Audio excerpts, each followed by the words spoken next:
Hello everyone, welcome back to the channel.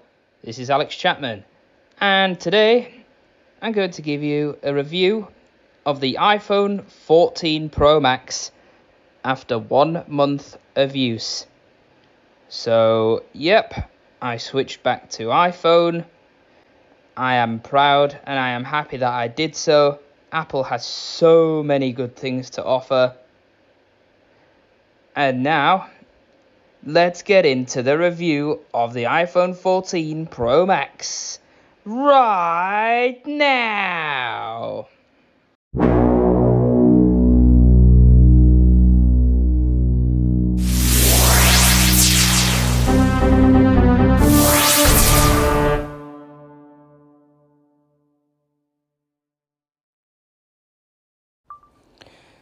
So, I've had this iPhone 14 Pro Max for about a month. I got it back in August.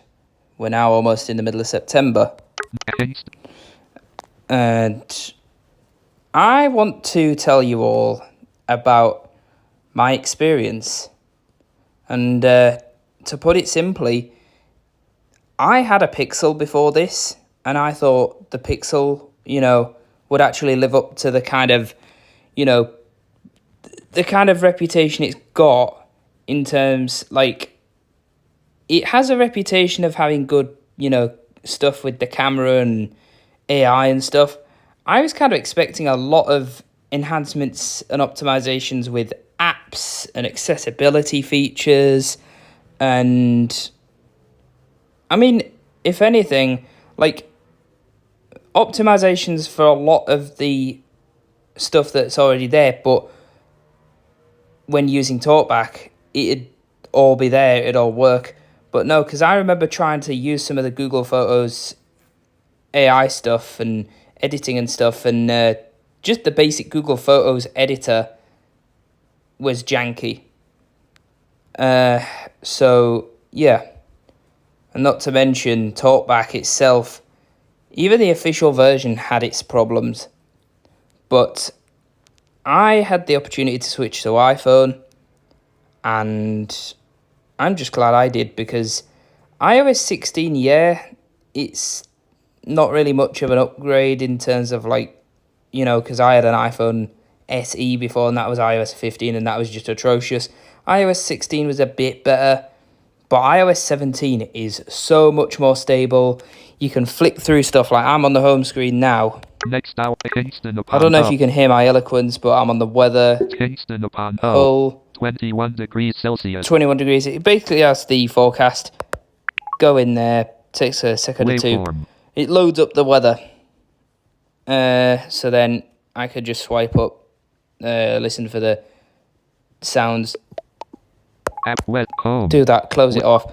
I can go between. Search. Page 3 of I can 6. go between stuff easily. Music. Recently played. And the good thing about this is the dynamic island is actually useful for having extra controls when you play music and stuff. You don't have to go into the control center or notifications. You just tap up there, swipe to expand, double tap. So if I was to play button. over the horizon. Okay, I don't know why it says over the horizon when I was playing something else earlier. Play. But yeah, button. I'm not gonna obviously play the song. Actions I'm just gonna press play, and then I'm gonna play. Okay, hold on.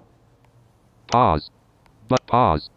Button. Pause. Pause that. Waveform. Wait, hold on. What the Double hell? tap to open Okay. app. Actions Okay, available. that's a weird Page bug. 2 It's of not 6. even playing from the widget. Music. Let me just play something. The enemy between my ear. Love not war. Let me play something item. from here, Love not just war. so I can The show you Tampa what the beat. controls are like. Regret. Play. Oh, just Pause. play that. Pause. Okay, Waveform. it's not. Expand. Dismiss. Cancel. Drag. Activate. Cancel. Drag. Cancel. Yeah, nothing's happening here. Love What the not hell? war. Love not library. Okay, let me try this. Play. Play. Mini player. Pause. Love not pause. Okay, it says it's Play. playing. Wave. It's supposed to show. Music. Closing music. Notification center. Yeah, I don't think this works on screen Music. recording. But basically, what I'm trying to show you is that dynamic island up there is accessible. You can highlight stuff, you could do different things. For some reason, it's showing a waveform from some other app I was messing around with earlier on. I don't know what that is. I don't know if it's like changed something or what. But yeah, the iPhone has a lot of good stuff. Like, for example, in iOS 17, you can change specific parameters for Eloquent's voices. So, I don't know if this is coming through on the recording, but focus. Let's just scroll past all that. Password. Syrian stamp. I want accessibility. Hearing. What you doing? Edit. Vision. Voiceover. Speech. Voice.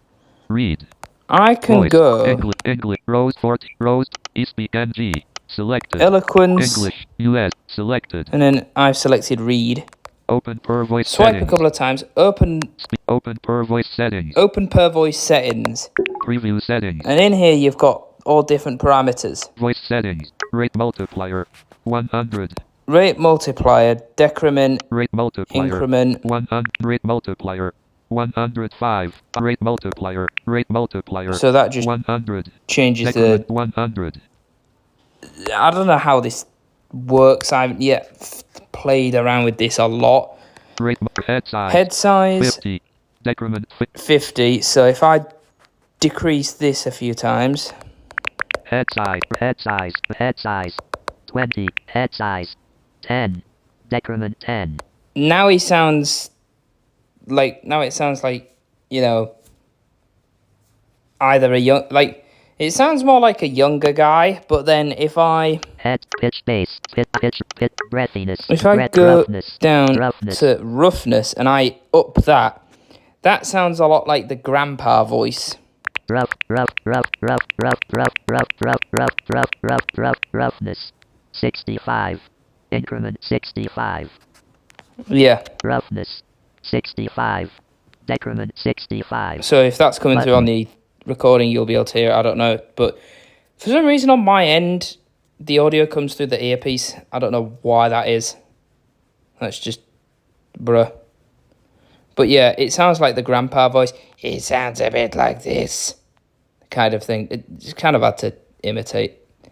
It sounds a bit like this. Yeah, I can't seem to do the impression. But yeah, you'll know what I mean. And then below all these different parameters, you've got higher sample rate. Switch button. Higher sample rate. On. That just makes the audio go kind of louder, sort of thing. Higher sample rate. Switch button. On. Jeez, kind of sounds a bit like the Braille Note Apex, but I don't know. Off. Let's turn that off. Phrase prediction. Switch button. Prediction. Off. Phrase prediction, whatever that is. Abbreviation dictionary. Dictionary. Okay. Community dictionary. Community dictionary. I've got both of those on. Preview settings. Button. But yeah, I'm just going to reset to default. Reset to rate multiplier. And I'm going to 100 abbreviation diction. Community diction on. I'm turning the community dictionary back on. Yeah. Eloquent. And speaking of community dictionary, by default that's off, but when you turn it on, things like WhatsApp and the Amazon Echo name, which I'm not going to say because it might set people's echoes off when they're watching this, but instead of it saying Alexa, it'll actually say it properly. And WhatsApp, instead of saying WhatsApp, it'll say WhatsApp. And it's interesting because I think as well, I don't know, it's interesting, like avatar, instead of going avatar, it says avatar. Avatar. Yeah, I don't know how people could edit that. Like, it says community dictionary, but it doesn't tell you how you access the community dictionary. Like, okay. I know someone said you have to ask Apple, but how the fuck do you ask Apple? Like, what the hell? That's just bruh. And, yeah, so coming out of App settings. Home. The App Store, I mean, that's just the same as App Store. ever. You know, App you Store. go in there. Waveform. You go in there. It's just What the what? the usual Page stuff. 1 of 13. Tab bar. Go to the Today thing. I know they've Web changed. page loaded. I know they've changed some stuff up, like, you know, lowercase letters for the word get and stuff like that. There's not really much they've changed, but yeah, there's a lot of your big apps that you get on Android you can get on iOS, and overall, I just think iOS is a lot better because if there's an app that's not been optimized for voiceover, you can enable screen recognition. You have to set that up. App Store. You have to set that up. You have to go to voiceover recognition, then you get different bloody options, and that is, yeah, that's something for another video, I think. But so you've got that. You've got Search. your different widgets. Page 3 music. Tips widget. Tips. How to sign in with Apple ID. How to sign in with Apple ID. Apple ID is your passport to all things Apple. See your Apple ID in the Settings app. Yeah. Swipe up or down to select it. It just tells you that, and you can click in, and it shows you. Tip 3 of 5. Tip 4 of 5. Back up your iPhone. So it's all the usual stuff that you sometimes get with your new iPhone. Set up checklist. Set up checklist. I don't know. I don't know why Apple doesn't just have its own app instead of just shoving everything in the Settings app, like My Apple or something. I don't know, or Apple Me. Just some interesting name like that. Instead of just dumping everything in the Settings. Home. What? So, yeah. If there's one thing I think Apple could do is make things a bit more customizable in terms of sounds.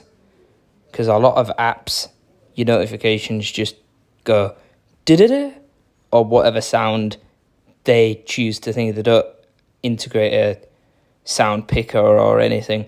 And Apple should have a thing where on a system level you can set notification sounds for all your apps instead of it all just being defaults.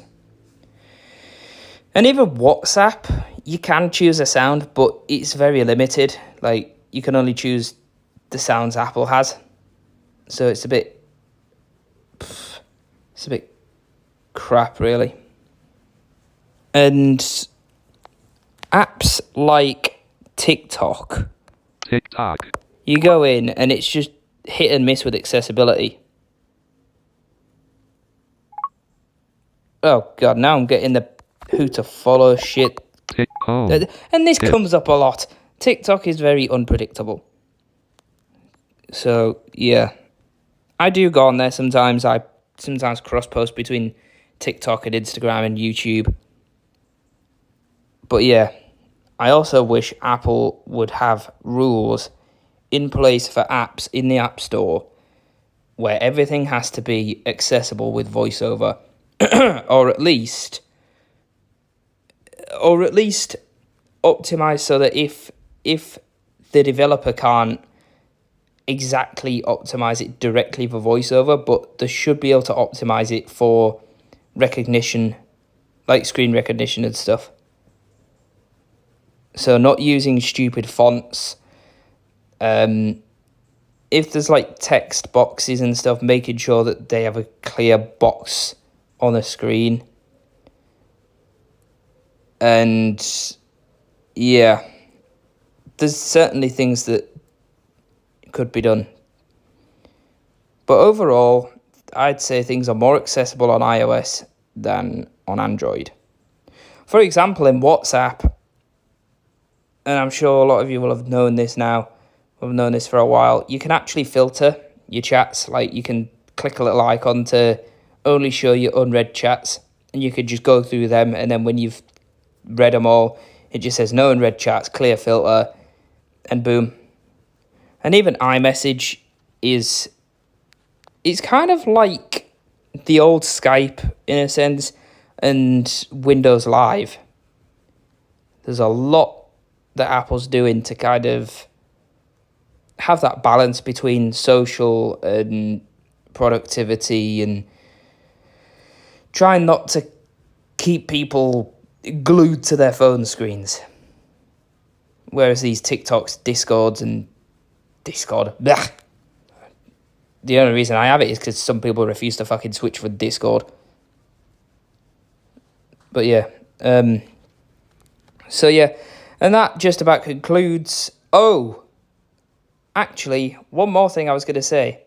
I've been using iOS 17 betas, so I got the public beta when I, did all the setup of this phone, and currently I'm on public beta 6, also known as developer beta 8, and the release candidate should be coming as soon as or not too long after the Apple event on September the 12th.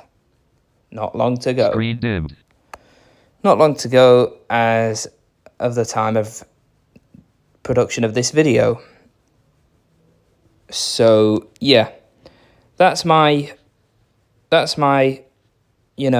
thoughts and feelings about the iPhone and accessibility on mobile devices and stuff. And that's my review, my 1 month review of the iPhone 14 Pro Max. Control Center. Select.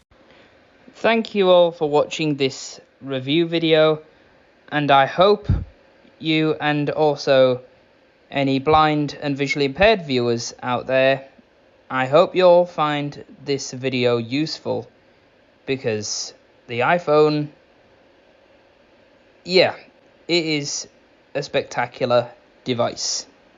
Anyway, thank you for watching. Don't forget to like, subscribe, do all the usual YouTube shenaniganisms and all that shebang and whatnot. And I'll see ya in another video.